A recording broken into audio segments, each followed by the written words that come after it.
this is Jen Bonet with the Creative Coast, and tonight is Entrepreneur's Night. It's a little dark in here. Sorry, I apologize for that. I am testing out my new little at-home rig here because it's dark outside and it's really 6 o'clock. But this is our monthly event where we meet with an entrepreneur, a Savannah-based entrepreneur that's successful, get their story and learn about their business and get tips for our new entrepreneurs or aspiring entrepreneurs to hopefully grow successful businesses in the region. Today, I'm psyched to have Cari Clark Phelps with us. She's actually what I call a parallel entrepreneur. What that means is she has multiple businesses. And so we're gonna talk a little bit about that today. I don't recommend it for the newbie, but for the more experienced entrepreneur, you know, that starts to see multiple situations that they can build businesses around, you often see it happen. So welcome, Cari. Thank you so much for having me. Awesome. I always like to start by allowing the person to tell us a little bit about their background, from Savannah, where they go to school, how they got here, how they got to Savannah, not so much about the business, but about them personally. Okay, awesome.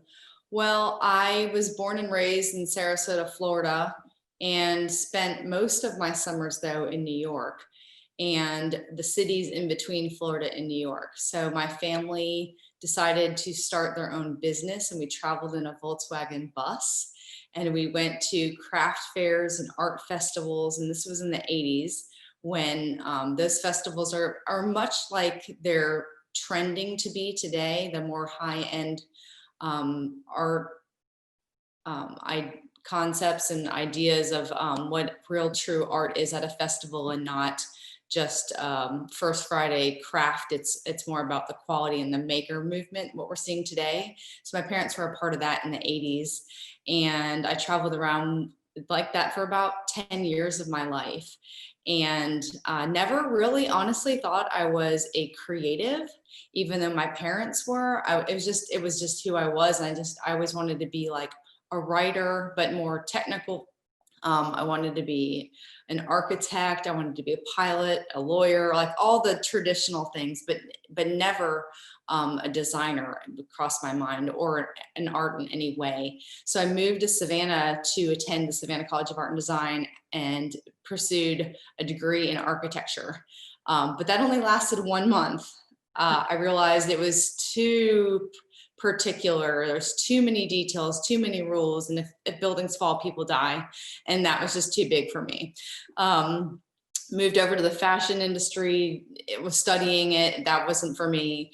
And then my boyfriend at the time took me to what used to be the old Gallery Espresso. That was a little bookshop that's now around the corner. And you kind of dip down in that first level, that garden level. And we had hot cocoa. And he told me I acted like a graphic designer. And that's really where it all started. Wow, that's great. I have followed a software career myself, and there are certain types of software jobs I won't take because if you do it wrong, somebody does die. Like I don't want to work for NASA because if the software's wrong, somebody dies, right? I don't want to write software for planes because if it's wrong, somebody dies. So I want to have a little bit more fun with my life. Yes. So, so you got here for SCAD, and right out of school, you launched your own business, or you joined some other businesses first? Yeah, about a year before I graduated, I started working at a printing company, and their focus was primarily for architects and builders, law firms, large format, black and white. And I worked there sort of in the service position, helping essentially take a disc from somebody, print things out and prepare their files, get them bound, or once in a while I got to do some design work or layout, but I knew the computer and it was a very old company, maybe 30 years old when I started working there. And I was the first female employee as far as I knew, and worked there ended up working there for about 3.5 years. And so I graduated out of SCAD in just 3 years. And I thought, I really like Savannah and I don't see a reason to just like up and move right away. And they had offered me a full-time job. So I thought, I at least owe Savannah 4 years of my college life here, and ended up launching my business after that in 2004. Awesome. And tell us about launching Clark Creative. So I launched Clark Creative after being in that service role for that many years. I realized that, it was great. It was problem solving, but there was always deadlines involved and it was more of someone was giving me directive and I was just answering the call. And I realized if I had my own business, that I'd be able to call those shots and do more creative work. And so I launched Clark Creative literally in like a tiny closet in my apartment. And I'd walk down Broughton Street around lunchtime, run into people, and I'd get jobs that way. And people say, "Hey, I've been meaning to call you." And so it was interesting that literally the squares and the streets of Savannah is what started my client list. And it's just so easy to connect with people here. It's not like you're in another city where if you run into someone at the grocery store or something. I mean, you're running into people when they're maybe in between meetings, they might have a little bit more time. So it's a very fluid, easy way to engage and interact with people. So I think that if this situation would have happened in any other city, I don't think my business would have launched so quickly. So I started the business then and quickly moved to a space above where the Paris market is now. That was a new building being renovated. And I shared an office with a web development company, and that was really good symbiotic relationship. They had an okay design, and I did not have the design skills or the development skills for websites. So I had an adjoining office with them, so that worked out really well. So that was our first kind of partnership in a business. And then within a year, that was right around Hurricane Katrina, which was an interesting year. And I just remember that because that was my first employee that I hired. Someone that was escaping the hurricane came and needed part-time work because her business had shut down. So I needed some help, but was still sort of new to owning a business. I thought, well, I can commit to someone for a few months. That will be easy. And then I bought a building, and that is when I knew okay, I'm really doing this. So it happened very fast for me. I did not know you bought a building. Wow. Yes, in my first year of business, but I knew as a design company, not having I'm not doing manufacturing, it's all about the people. I knew that at some point, the main thing, if I ever wanted to get out of it, having an asset to sell, even if it wasn't my business, would be a smart move. Okay, cool. Well, I think also one of the things would be you're very much about brand, right? And so having a building and getting it just the way that you want it is probably easier when you own the building. True. We have a lot more options in Savannah now than you did back there, then as far as what has been renovated or what hasn't. So I think it's interesting. Yes. So it was around, you hired your first employee right after Katrina. How did you scale from there? Well, from there, I remember I started hiring. At first, I'll tell you, I was hiring contractors, and I thought that was the way to go because I didn't have to commit, and it seemed safer. And you realize in the end, it's really not, the best move to do that. If you're really serious about your business and you're serious about building a team, you really need people that feel like you trust them and they trust you, and we rely on each other. So it took me a couple years probably to get really comfortable with hiring someone full time. I believe I hired one person right away because I had the building. I knew I was invested in this. But one by one, I mean, really I really relied on the work coming in and the volume. And then, over the past 16 years, I've realized, you can hire and project what the needs are going to be. And that takes a lot of guts, I think, for a small business to hire somebody when you don't know if you have the work coming. But if you start to have a plan, you start to have your systems, and you can see the path in your past history, and you have enough volume, you can support it. Even if they're not busy all the time, you're not sitting there sweating, I'm paying them and they're not doing anything. So that can happen at times. But if you have enough infrastructure and a solid client list, that gets less risky over time. So at one point then we got to about 8 employees. That was back in like maybe 2008. And then things changed a lot then. It was an interesting time for us. We actually raised our rates, but we reduced our staff, raised our rates because we were just so busy. But we thought if we just like keep the best clients and attract the best clients and maybe scale back our team, that seemed to be a strategy that worked for us at the time. And it really allowed us to get really honed in on what kind of work we wanted to do. And that was a recession as well. Yes. 2008, 2009. Totally different than this thing that's happening now. Yeah. Yes. So where are you at today specifically for Clark Creative? How many employees? So we're honestly in a very interesting spot. Last year, or actually 2 years ago, we had our best year ever. Well, we always had this threshold we were trying to get back to. And I always thought, okay, I'll have a company up to maybe 12, 15 people. I've never wanted to make it like a 50-person agency. I really like helping small businesses. I see the reward in that, and I really like helping them. I mean, if I wanted to work somewhere larger, we'd go to a different city, but I just like the pace of things. So, we broke some records financially and some goals in the last couple of years. And so then this year starts and we're on track, and then just like a wall. And, everyone's working from home. We had job offers drafted, like ready to send right before St. Patrick's Day. And I was going out of town for a week, and I thought, let me just hold this pandemic, or not even a pandemic at the time. This virus is heading this way, St. Patrick's Day, let me just hold. And that was interesting because we would have had 9 employees at that time. And so now we're down to like less than half that. We're working remote.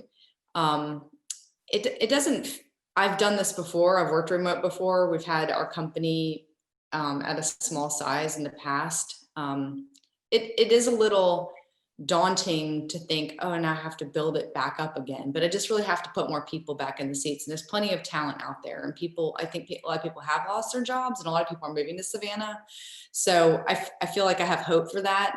But really it's a time where we can kind of analyze where do I want to go? Where do we want to go with this? And we're still getting new clients. Everything seems pretty, like, it feels the same, but we just don't have as much volume. Right. Can you talk a little bit about kind of, I guess, customers? How many customers are you usually serving at a given point in time? Is it kind of project based, or are there some that are on retainer and it's just a constant flow? Yes. We probably have 5 clients that are on a retainer or similar to a retainer. That's just constant ongoing work. Those clients are based out of Wisconsin, Savannah, Hinesville, all over. Generally, most of our clients are regional. I would say maybe 30% of Savannah are our clients. About maybe 30% is regional, and that could be all the way over to like Alabama. And then the balance is, the rest of the country. And it's odd, but the last couple of years we have had more clients from California than, I'm like, can you find a place further away than Savannah to hire someone? So just last week we got another one. And then yesterday we got a new client from Michigan. So it's just interesting that they're not finding people in their own backyard, but we'll take it. But we pretty much are probably working on maybe about 20 to 30 accounts at a time. Probably 10 big projects and 30 or 40 little small things. It's great when you have clients for so long, they always need refreshing, and hopefully they're not all needing it at once. But the larger projects, we probably do 10 really big projects a year, and those can last a couple months. And I would say, I looked at my client list just the other day because I was like, I wonder where we're at. And, basically I was looking, we've worked on about 100 accounts in the last 2 years. Wow. That's a lot. Yeah, it is. I'm curious as to these customers from Michigan and California, how do they find you? It's interesting. Most of them literally Google us. They look at our website. Some companies I think are interested in moving to the area, so they're looking for. I see those motions. Calm down. They're looking for businesses to connect with that they feel like. I mean, I get this feedback a lot that people are like, "You look like you're really invested in your community. It looks like you're super connected. Looks like you're doing all the things that we value. So we want to work with a company like yours." So it is interesting that they are finding us, and it is just a web. I mean, without the internet, it's just so many things couldn't be happening right now. So I just think about what happens if I would have started my business 40 years ago, I guess. It's sort of like my father's always said, I'll go down to Florida for like a week. And he's like, "Don't you need to work today?" I'm like, "I am working." He's like, "Well, he just can't grasp it that like I can have my phone, have my laptop, pull it up at the breakfast table and just work for a couple hours." And he's like, "Don't you need to call some people?" I'm like, "No, I'm getting everything done right here." So, thankfully people are finding us through the web. And I think that's Awesome. been the biggest thing for us. I mean, really, it's been word of mouth all these years. And I keep imagining, what if we did a big campaign? What if we do for ourselves what we do for everybody else? But again, it's, I'd rather drink from, maybe a faucet versus a hose, or however, I want to be able to adjust that nozzle. Word of mouth is the best marketing now, right? So Yeah. that's awesome. We're going to stick with this one business, and then we're going to shift gears a little bit. So, at what point were you like, okay, this is really working? I could do this. This is going to be successful. This is my journey. This is my path. Mm-hmm. Or was there ever any doubt? You were just like, this is what I'm doing. I feel like whatever I want to do, my friend tells me I fly around on a golden horseshoe but I'm like, I polish that thing all the time. I mean, it's not easy. She makes it look like I just get on and it's success. But I mean, I do work hard, but most of the ideas that I've put forth, I believe in, and I feel like it's going to work, and I just work until it does. I don't work myself silly by any means, but, but in terms of success, I mean, I do see that from that word of mouth. I see it from awards we've received. I don't see it, I mean, in our clients coming back, like repeat business. So I think that's a huge part of it. But that first year I started, I got an award from the Small Business Chamber, and I stood up in front of like 300 people. And I think I was like 23 years old, and I accepted this award. And I felt like at that point, like I had made the right decision to do something, and other people had saw that in me. So that made me feel more confident. And then the next turning point was probably like 4 or 5 years later. We won an award from our peers for the best advertising campaign in the area, in the region. And I had other, companies on the team, but I felt really great when I was like, okay, from my peers, I've won this award for design. So that felt like, okay, I must be doing something right. But still, I mean, there's so much talent out there. I bought a second building 5 years ago and made it, when I moved in, I'm like, I want it somewhere between a SCAD building and Greg Parker's office. And I have it. So that feels really good too, to walk into a beautiful building. Yeah. And it's an investment. Yeah. I think, a lot of the people that I speak to that are successful are just like, well, I decided that this was my journey, and I'm going to keep pivoting slightly until I find that right path. Right. Yeah. I've always gone from the very beginning, from the first day I started my business. I just always think about what's the worst case scenario. And for me, when I started was, I'll just have to move back home. I was 22 years old. So I was like, whatever, that won't be the worst thing ever. I mean, it wouldn't be great, but that was sort of like my worst case. Now, as you get older and you have more commitments and you have a family and all the things, I mean, that's not a good backup plan. But just thinking like, okay, if this is the wrong decision, what's so bad about doing something wrong? Then you just know to change it. So I'm not afraid of change. I love challenging myself with new things. If something's perfect, I'm going to figure out a way to make it better. How much of that do you think comes from your family's entrepreneurial, creative spirit background? A lot. My mother was always coming up with new ideas. My dad thought she was crazy. My husband thinks I'm crazy. He's like, oh, another idea. So when I launched my other business, I had a dream about it. And I told my husband, and I was talking about like I was really going to do it. And he's like, you should just stay focused. And I'm like, you are crushing my dreams right now. Literally. So you can't do that. Like, I'm going to make this happen. And that probably fueled me more than anything. But my mom probably started like 4 or 5 businesses when I was a kid. And she just got bored of them and would start another one.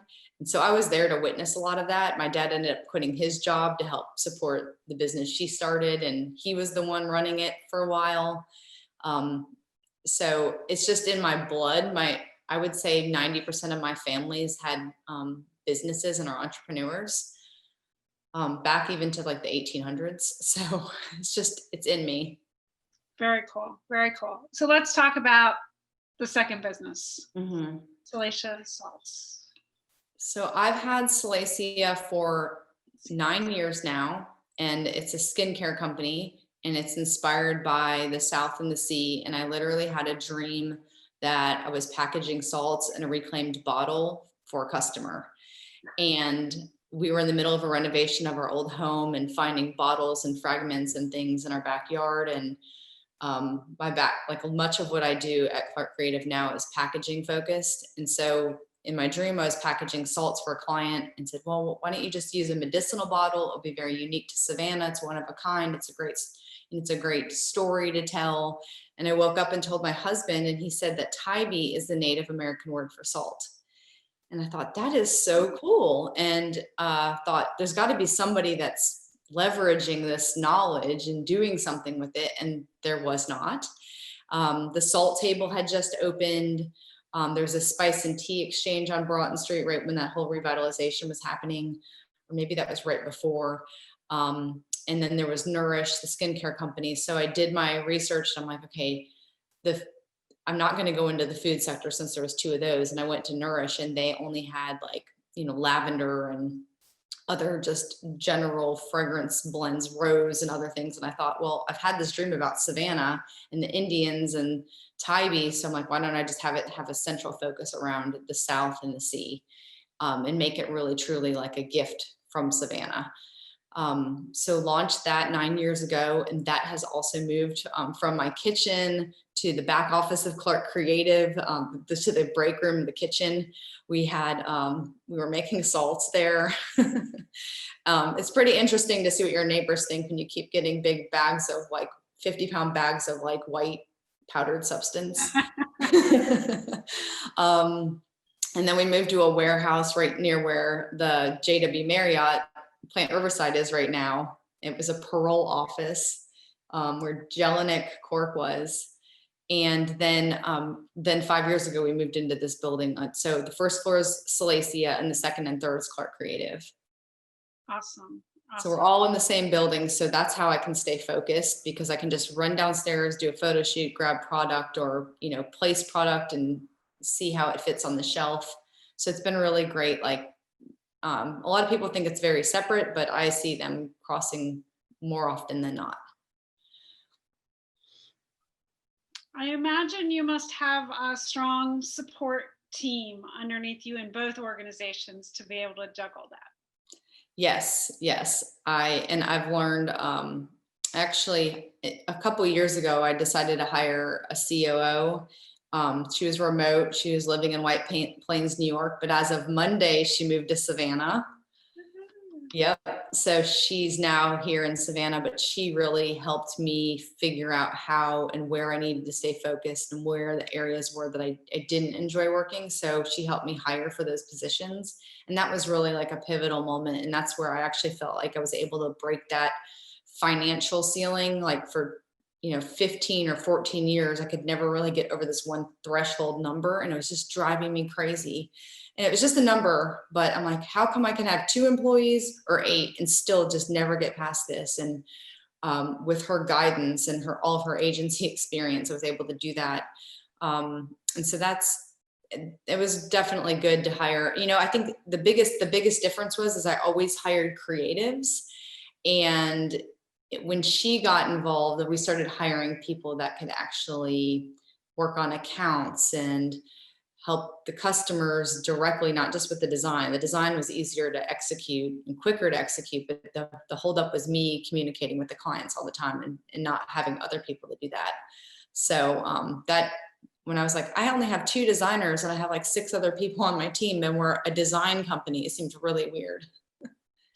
No, that's important. She may qualify for the remote worker incentive, by the way. Yes. Right. So yeah, we should talk about that sometime. Great. But we might be able to get her some of her moving costs reimbursed. Wonderful. Yeah. So I'm going to switch gears. We're going to ask a couple more questions and then we're going to open it to the audience in case they want to ask any questions. So one of the things is I always ask, what has your biggest challenge been? Mm-hmm. And I guess it could be in either business or it could just be about being an entrepreneur. I think it kind of goes into that, in terms of hiring. I mean, I think one of the hardest things has been the team. And I think in the beginning, I just hired the best talent. Like that person has the best design skills and I'm hiring them. Meanwhile, their personality was, special. And I kept doing it over and over again. And then I realized that I need to find kind people. I need to find people with the same values. And so we really now focus on hiring with values and personality to make sure it's a good fit. Because if you can communicate well with somebody, then you can teach them to teach and talk and get through challenges together versus, a design problem's like this much of what we do. We're really like a design business that gets business. We're really focused on the companies that we're serving. And the design part of it is just an element of that. Everything else is about, making sure it's on the right, we're setting the right goals and we can figure out what that is together. So, I think the team has been probably the hardest thing. And I feel like I finally figured that out after all these years. Again, that number, I felt like that was hard to break. And I finally did that after 14 years. And then, I think COVID has been a little bit of an issue for us just because I think we're not back in the office yet. We've tried and there's a lot of hesitation with the team. And I think that is really hard for me because I don't feel comfortable hiring somebody to work as a part of the team, but never seeing them in person and trying to fit. I just feel like there's going to be challenges with that because we're such a close group and then not having that connection with us. So I've been sort of delaying decisions because of it. I just feel like there's always like one more wall, like industries are going through different issues, politics, all the things. It just seems like there's so many barriers and it's not like I can just break through them and like people aren't experiencing it on the other side. Everybody's experiencing it. So that's just been interesting that normally I'm like, I can just market the heck out of it and figure it out and get through. And now it's like, like businesses aren't really ready to move on certain things. So that's been a little bit of a challenge. Yeah, I think each of us is having our own unique experience with the pandemic. And we've been open since Memorial Day. Creative Coast has been open since Memorial Day, and it's just really now that people are starting to come back. And we've done everything that we possibly can to try and make people safe. And I think you gotta let people be where they're at. I know. It's just usually it's like you can persuade or advertise or market or whatever the thing is, and you can get people to do something. But now it's like there's all these other things that are happening, and it's just more barriers, and I'm not used to the fight. I think still have a little bit of the hunker down mentality, but I think the end is near. So or at least I see a light. Yeah. With the vaccines and the treatments and and the great thing about it is, I did have this other business literally below me that actually thrived in the pandemic. So we were really busy in the beginning. And then when I think people realized things weren't going to get back to normal so quick, I think people just started to slow their roll on new websites and new branding and new packaging. They're like, okay, who's even going to see it? And trying to market and promote a business when people aren't going to coffee shops, they're not driving down the street. They're certainly watching more television, which is a very weird place to be. Just like, oh, television advertising's back. This is a weird thing. But the business Salacia did so well, and we're exceeding goals, and that's not what I expected in this time. So we were deemed an essential business, started offering new products and sanitizer and all the things that we'd never done before. So we were definitely able to shift and pivot into other lines of products. And I had time to do it, because if Clark Creative would have been in a place where we were just, threshold 2, would have been difficult for me to be innovative in that business and be able to come up with new products. So it was nice to have that. As you always say, like, diversify, don't always have all one type of client. So don't always have one type of business if you can handle it and you're crazy. Yeah, I think, one of the key lessons though is that you didn't try and start both at the same time. It was up and running and successful, and that gave you the bandwidth to even think about having the other business. And now we have clients that need design work because of the salt business. So we're doing label design, packaging design for companies all over the country because they're purchasing products from Salacia. So that's been really nice. I'm like, which company do I send the bill from? Both. Yeah, little symbiotic, relationship there between. Yeah, and it's great because I can just talk to them about their needs, and then if they don't, they're like, oh, but my next challenge is my packaging or my logo. I'm like, I can help over here. Yeah. So you did say something that I wrote down here because I wanted to ask about it. You mentioned, you've gotten into trying to figure out how to hire for values. Do you have any tips for our entrepreneurs in the community about, like, how do you test for value when you're in the interview process with somebody? Well, we talk a lot about what their hobbies are, what their interests are. Just try to gauge their personality just based on some questions, just like simple conversation to begin with. So I try to keep that first meeting light. And typically my COO would do those initial interviews just to kind of feel them out for their personality to see if they're a good fit. So I think she has the magic sauce and answer for that. But we do use a book called Strengths Finder. And that book has been great, but we don't give that to people until after they're hired. And I would really love to reverse that and have them do it before, but I don't know if that would be quite okay. Yeah. But that has been good to see what people's strengths are. And that doesn't always tell you either. No, it's a great book.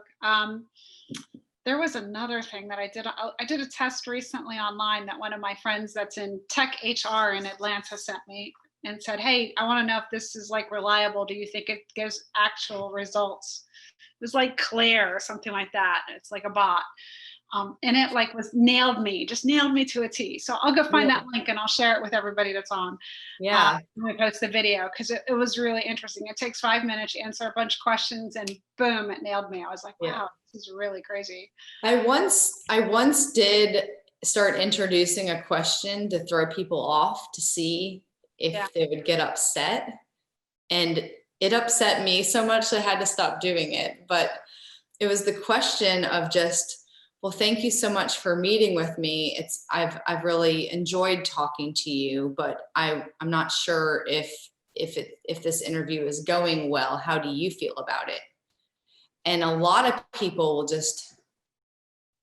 they'll say nothing, or they're like, what's wrong? What's happening? And I mean, just to see if you put them in a position that's uncomfortable for a minute, if they just retain their composure, or if they, but I stopped doing it because I would scare people and I didn't like it. Yeah. I once used an interview question when I was interviewing women that were starting businesses for an accelerator program. And my decision was to try and find out if they were coachable or not. So I would ask them if they would change their company name. Yeah. Like, I'm not sure about the name. Will you change it? And they'd be like, same thing. Yeah. But so what I learned to do at the beginning of the interview is say, I want to remind you that this is an interview and I am interviewing you for the following 3 things. Like for this accelerator program, I need you to be coachable. I need you to think big, right? And so then I'd ask them this question. If their answer was hell no, I'm like, okay, you're not coachable. Thank you. See you. Bye. Yeah, it's really hard. Values is the hardest thing to interview for. And I don't know that there are any tricks. I think it's experience. It's interesting. Let me ask you this. Do you have any corporate values? Do you have like documented corporate values? We do. Okay. Excellence, creativity, and I'm trying to think of the other 2. It's been a while since I've actually had to think about it. We have, those are 2. Yeah, so like Kate and I are working. Innovation, excellence. I don't even know if creativity is one of them. We actually went through this major exercise with the company and everyone got to put together what they thought the values were. And then we all got together, we wrote our own definitions. So I look at a lot of them. So it's not, I always feel like we have more than the core 4. That was a fun exercise to go through. Kate and I are doing that right now for the Creative Coast. And it's one of the things that I was thinking about, like, could I use these then later for things like doing and things like that? So it'd be interesting. Stay tuned. Too soon to say. So this is more of a little bit of a personal question, because I believe every person's definition of success is different. And I think we get caught up in this idea that success is this thing and we're all chasing the same thing. And the reality is we're not chasing the same thing.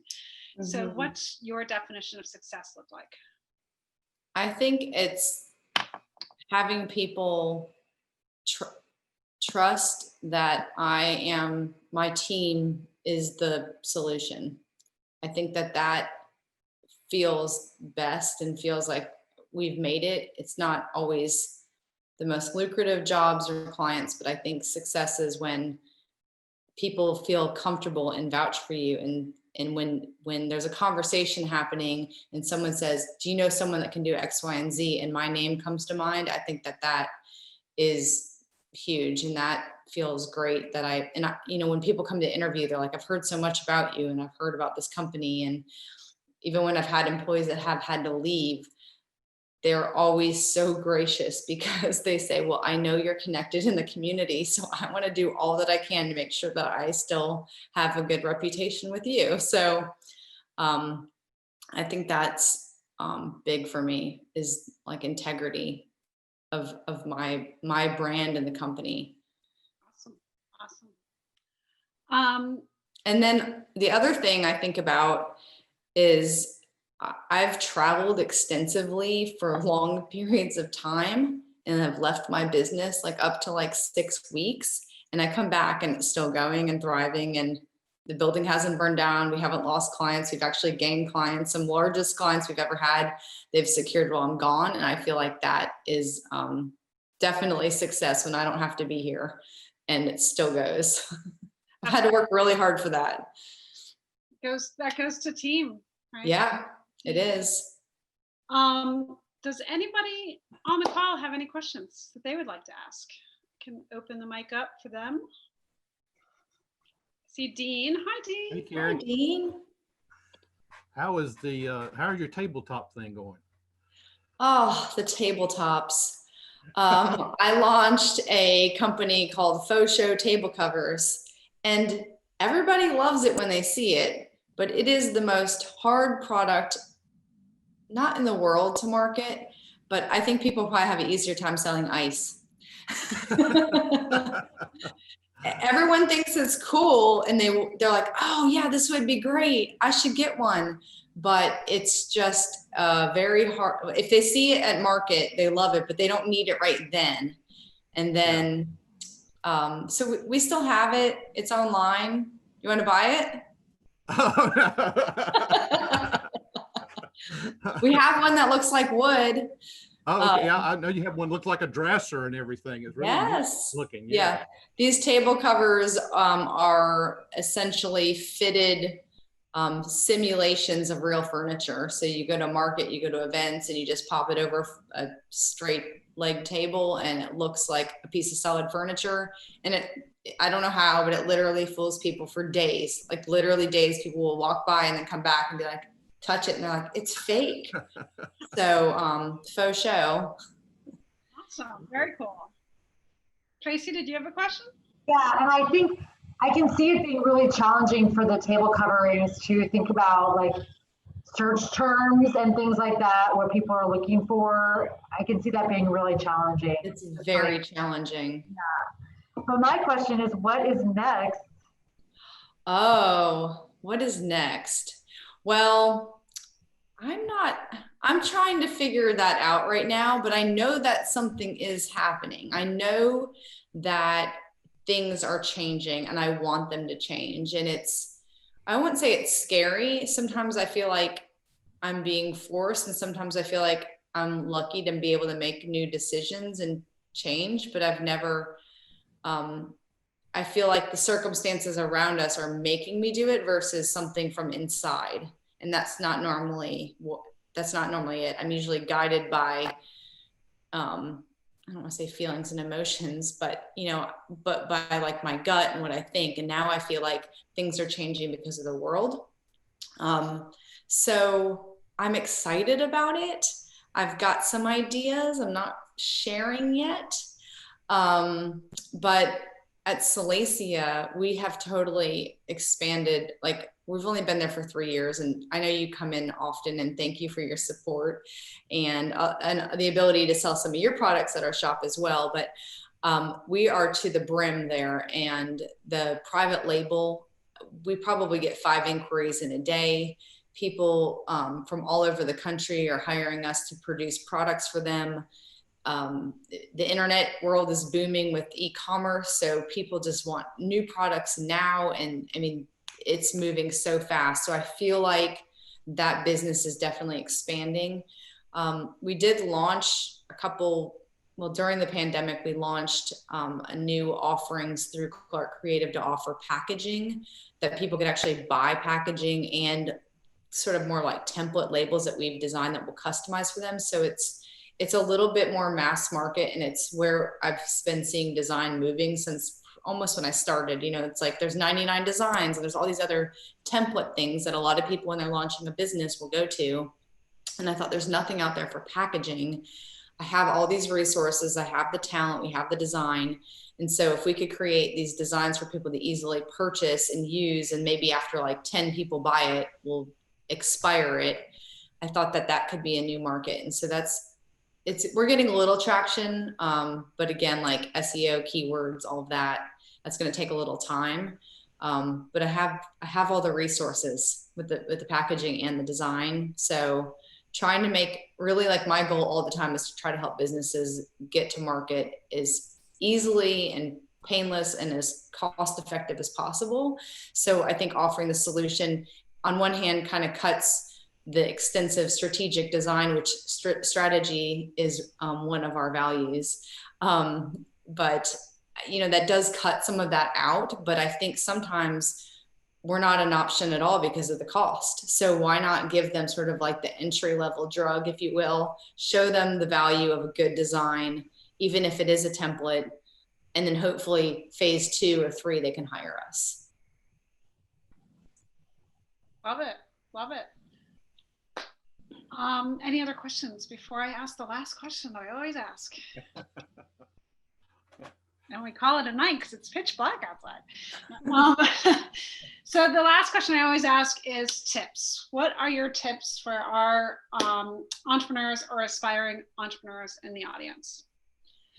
I would definitely start with what I learned at the boot camp with Dean there. I learned that through that Georgia Tech program, I participated in that, and I think I was doing it before, but the MVP model, the minimal viable product, I think so many people put so much time and energy into making this magnificent plan and program and the design and building the website, and then they launch or they go to market and there's no need, or they got the messaging all wrong. And I think that, you know, you want it to be perfect, but I think good is perfect enough when you're starting a business, because you could spend years of your life hesitating and waiting and planning and writing, and then you just launch it, and in a day's time someone could say, well, actually there's a product just like that down the street, or why do I want it? And you think, you know, you've asked all your friends and your parents and your kids, everyone loves your baby, right?